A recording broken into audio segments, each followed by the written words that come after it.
Hey, I'm John, working with Renzo here, and I'm going to show you guys how fracking is actually helpful.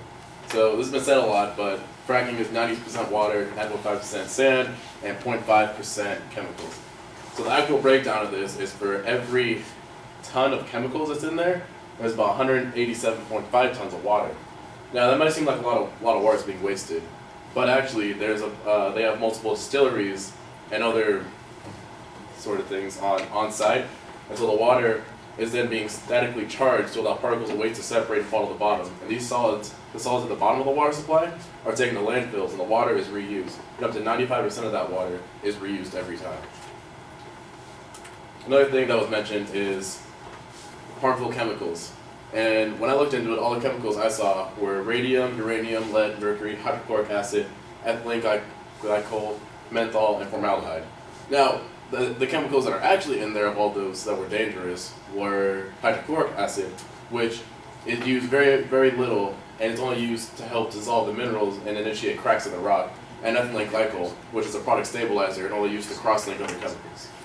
So, in actuality, it's pretty much salt water, like how it is. I believe my advocate Ruben said that there's a chance that the water from fracking that's like contaminated into our aquifers, but actually, because the water the formula from fracking it's so heavy that there's no way they can go upward against gravity, let alone into an aquifer and contaminate our water supplies. So these tiny micro earthquakes that are caused by fracking, in actuality. These earthquakes, the biggest one recorded was only 3.6, which is enough to like shake your house and maybe move some dishes slightly to the left or right.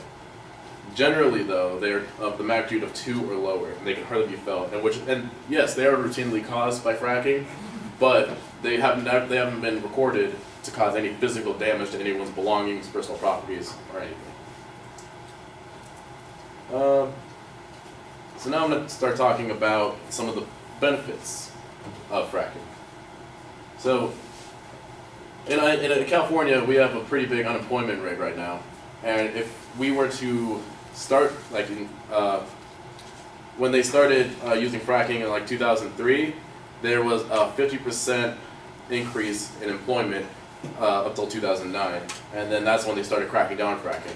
But if we could bring fracking back in the shale industry alone, we could have 270,000 jobs by 2015. 270,000 jobs by 2015. Not to mention that also we would by using fracking we can reduce our gasoline cost, and the gasoline export costs will also go down. From 2007 to 2011, gas imports decreased by 25% due to fracking. At first, in 2005, it was at 29.248 quadrillion BTUs. And a BTU is a form of energy equivalent to 100,055 joules, and a joule is, so a joule is equivalent to like 1 watt is equivalent to a joule per second. So it's pretty much energy. And from then to 2005 to 2011, we decreased down to 24.740 quadrillion BTUs. And they said by 2020, the Energy Information Administration predicts that the USA will become a net exporter of natural gas, and as more natural gas reserves are discovered and tapped, the date may yet be published earlier.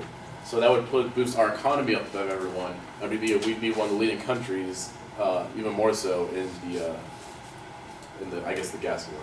And yeah, that's it. Thank you.